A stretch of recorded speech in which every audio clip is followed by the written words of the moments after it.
All right, just a quick little video of how I do touch up on Japan.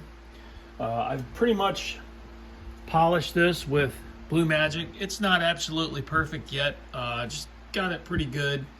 I'm still going to be working on this fan. Someone gets fingerprints on it and stuff, so it's not perfect. But man, the tip of this thing, the top, is perfect.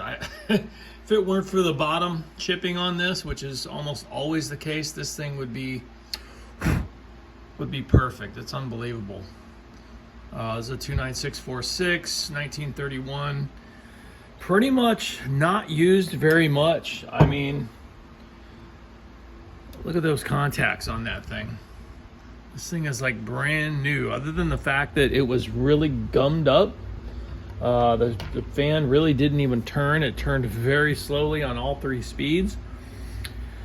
But yeah, when I tried to take the rotor out, the rotor would, I mean, I had to really turn to get it to turn inside the stator and pull it out.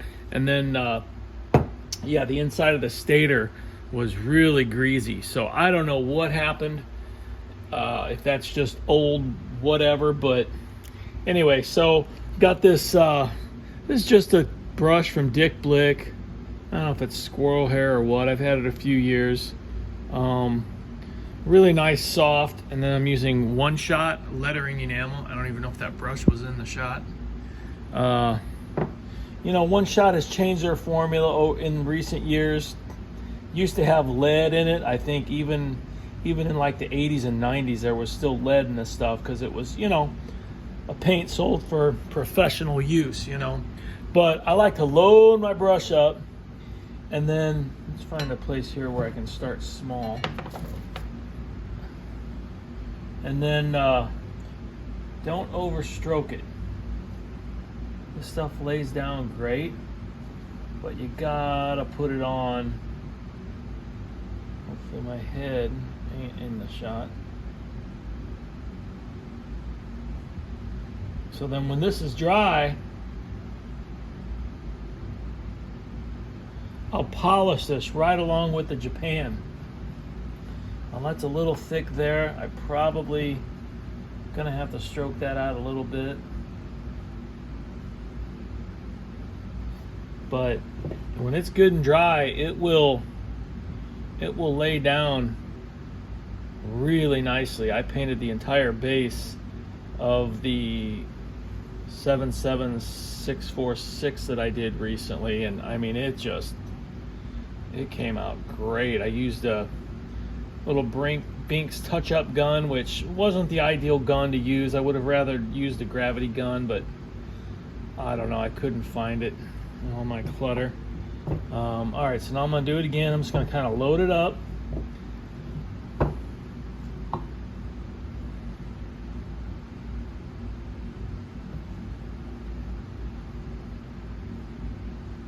Like I said, when this is good and dry, I'll repolish the Japan, and I'll just polish the One Shot along with it. And you know, it's not at all an absolute indistinguishable touch-up, but it's pretty damn good. In fact, I like the fact that you can kind of, if you look close, you can kind of tell that it was touched up, you know. Kind of like in conservation and, you know, paintings and stuff. Sure, you want the repair indistinguishable, but, well, at least to the trained eye, well, I don't know. Never mind. That's not really true.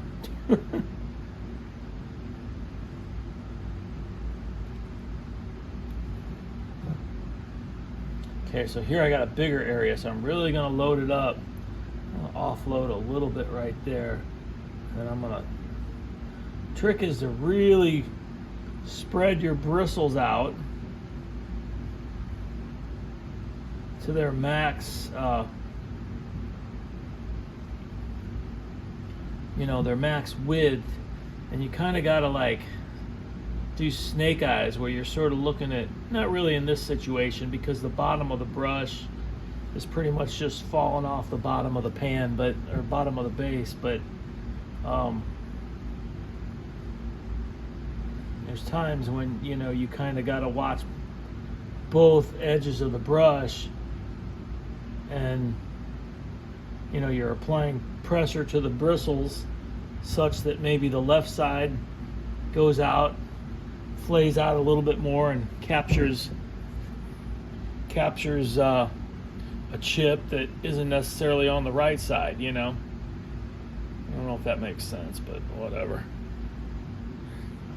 And I'm just going to go ahead and, this isn't absolutely free from rust. Shoot, I dripped right there. I had a really nice looking flow there, a nice pull. But I'm going to go ahead and just get some on this piece. I don't know that this one shot is rust preventative, but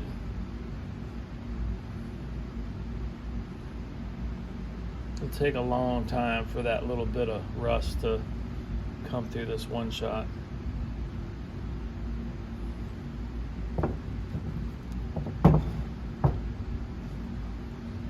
Okay, so probably ought to do this bottom first here so I don't mess up my stroke.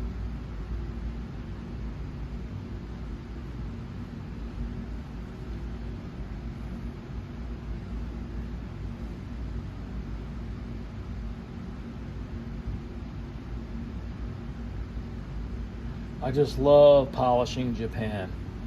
There's something cathartic about doing that. The Blue Magic works wonders.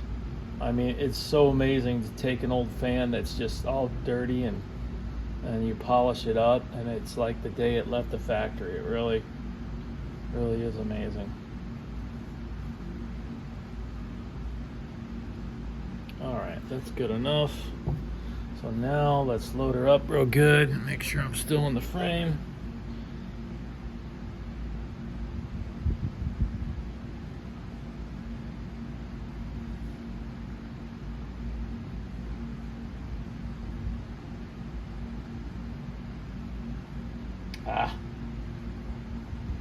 You really want to try to do it in one stroke, As nice as this stuff lays down,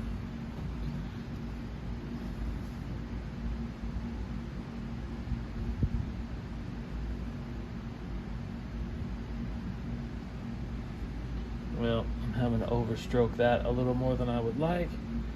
Let's try going this way.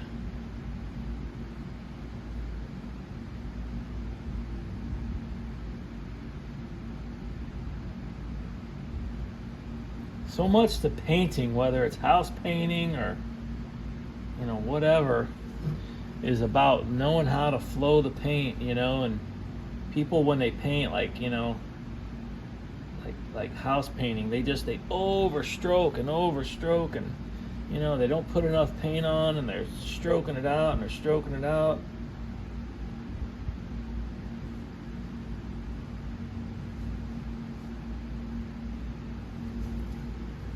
All right, that's pretty good.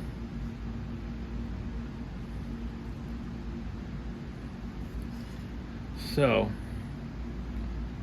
now I'll go around with a different brush probably and just infill some of these little areas that are missing paint. Not with this brush though. So let's, well, that's got grease in it, so I don't really want to throw it in there. Anyway.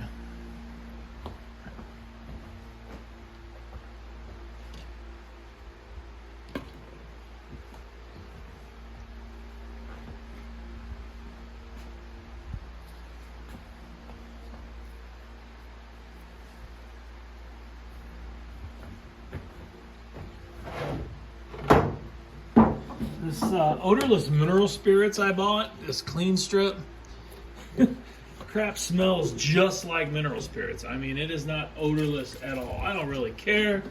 I just thought, what the heck? It was like the same price as, regular supposed stinky stuff, and it just, it's just as bad, All right, so now I'm just gonna sort of like, in the conservation world, I work in interior historic preservation, you know, like restoring old theaters and state capitals. Company I work for is out of New York, and I mean that's what we do. We do like state capitals and theaters and courthouses and some private type stuff, but for the most part it's, you know, historical type stuff. Churches too, you know, cathedrals, and but that's what the conservationists do. Okay, they in paint, so you know, they will consolidate a historic mural or whatever. I mean, sometimes we do it to like stencil patterns and decorative painting, but typically it's more for like murals and whatnot, perhaps painted by like a notable decorator or muralist back in the day. But, you know, we'll consolidate stuff, get it stable, and then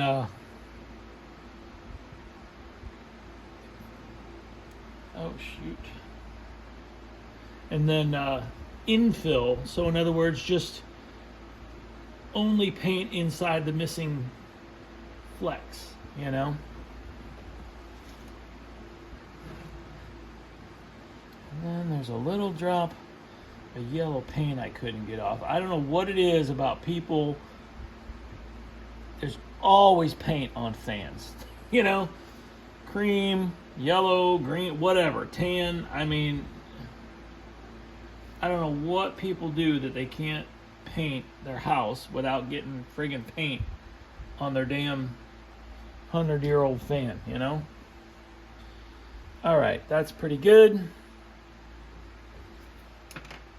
I don't think I get any up here, so, you know, it's pretty obvious right now, and it'll be obvious when it dries, but not terribly, you know? Certainly not as bad as missing chunks of metal. Got one little dot there I didn't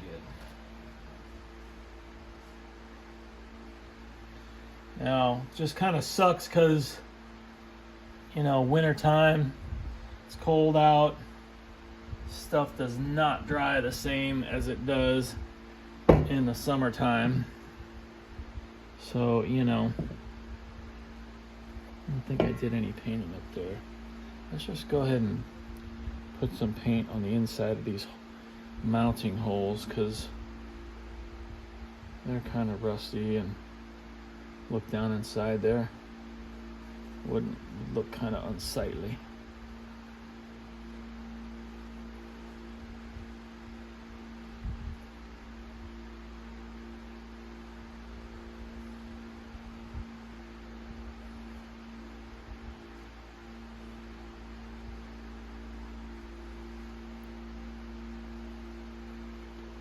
Happy New Year's, by the way.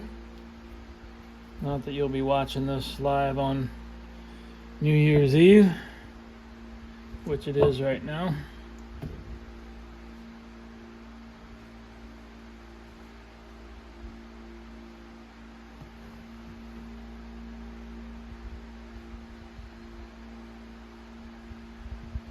Okay, I don't think we're gonna do anything inside those holes. I mean, I don't want this thing to look like someone was trying to make it look too perfect, you know?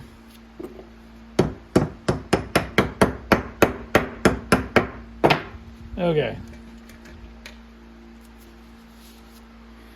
Okay, let's see here.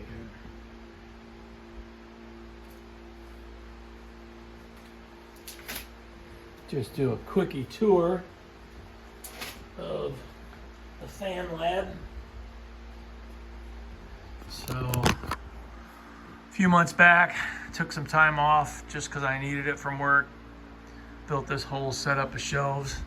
I have a setup on the other side just for tools and car parts and blah, blah, blah.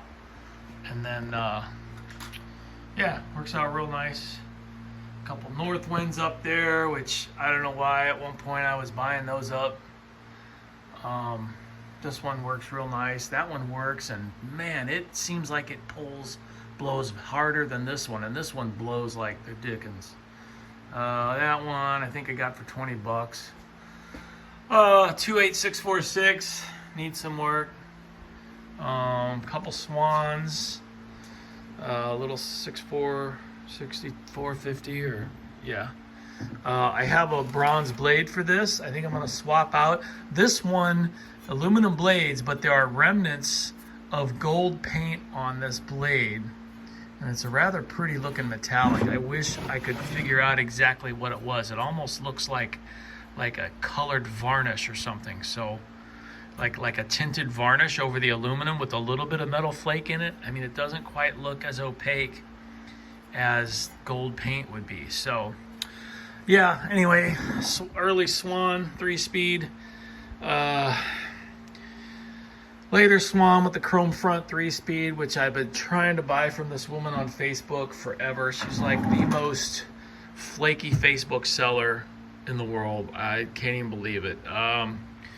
Was working out of state, pretty much, you know, it's pretty much what I do, and was trying to get this from this lady for the longest time. And Christmas was approaching. I guess she needed money, or mama needed weed money, whatever, I don't know. She finally sold it to me, and you know, I had a buddy go pick it up, and I was buying it based on her crappy pictures. Well, you can see there's a lean to it. Number one, it's missing the screw for the oscillator. This was dented real heavily, which I could see in her bad pictures.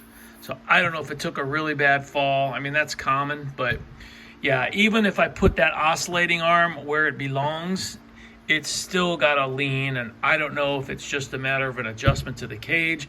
I don't know if something's bent in there, or if it's possible for something to be bent. I don't know. Yeah, kind of a bummer. This is the 77648 AK I just finished. Came out of a buddy's attic. Came out fantastic. I'm just ecstatic about it. Has a noise when it oscillates. I've tried every possible combination of fiber washers, and I don't know, maybe it's the bushing, but thing runs great. It's got like a 54 or 52 second spin down time. I painted this base in its entirety with the one shot, and you know, I didn't buff that or nothing, man. That's about as close to Japan as I think you can get. The color's not exactly on, but it's damn close. Real nice junior Dayton I got in a big haul. Here is the Imperial Swan debacle. Yeah, I screwed the stator up. Really ticked me off that I did that when I was trying to get it out. The rotor was binding on this back bearing, and I didn't realize it. I was trying to get the stator out without taking the rotor out, because I couldn't really get the rotor out because I was afraid of pushing these windings back out of the way. Actually, this is a different stator. So I thought, well, let's just take the stator and the rotor out in one unit. So I did the thing with the pipe turned upside down, and I was trying to get them to both come out, and it seemed like it was working. Well, then, much to my unknowing, the rotor was getting hung up on this bushing or bearing. I have no idea why. I don't know. I don't know what caused it to get hung up. I tried to take the stator out from a 2450, which I had heard was the same motor, but it's not, because the rotor wouldn't fit inside the stator of, it's basically this side. It's too small. Anyway, so this ended up scratching up, damaging the windings, because the stator kept coming out and the rotor wasn't coming out. And then the bearing ended up getting chewed up. So I took some 400, 600, 1000 grit sandpaper, and I got that bushing and bearing looking pretty good. I don't know if it's, you know, gonna work. I don't know if it's not snug enough or what, but yeah, I have no idea, man. Sent the stator off to get rewound, so that's gonna be awesome. Dude's gonna do a really good job, but I just don't know if it's gonna work when it's all said and done. I got the cage chromed though. This is gonna be amazing. Oh, there goes the light. Yeah, I got the cage chromed. I can't wait. This was a gift from my son for Christmas, so really deflating when it went south. So hope I can get it put back together to make him happy, because, you know, he was so ecstatic to have found me a swan. This one I bought for $40 because when I got there, you know, you can tell the dude's painted it. I mean, it's just a hack job. You know, arm is gone, collar's missing. I don't even know if it runs. There wasn't a cord, so when I got there, I was like, it's not. I don't even want it. You know, he had it marked at like 160 or something, and I said I'd give him 80. And then when I got there and saw it, I'm like, I'd give you $40 for it. So he took it. Another one I got from the buddy's attic. Another 77, 16-inch. Love these. Although the 16s are kind of getting hard to find a home for or find a shelf for. 29668. This is the parts one that I bought thinking I needed the stator to fix the one I have upstairs, which I finally finished. Luckily, that one turned out to be just the head wire, but this one was missing the collar and the dog bone oscillating arm. I'm gonna have to find a wheel for it. I probably got one. So someone put a thick rubber cord on that one. Same as the one I'm working on now, ironically. So I'm hoping to get that one together and maybe sell it, maybe recoup a little bit. This light's gonna go out. $25 for that one. You know, another Westie. I got a real nice one of those upstairs. Seagull. You know, a couple other, some Westies. I really like these Lively Airs. Those were bought basically as parts fans to try to fix the really nice one that we have up in my son's room upstairs. Yeah, you know, some more of the same. Parts of a 73648. Here's that bronze blade. Adrian was helping me polish that up the other night. It was kind of cool. Government model, trashed. Oscillators broke. Oh, anyway, my light's out. So that's about it. And there's more upstairs that are nice and cleaned up. Oh, a little Westie pedestal. All right, thank you.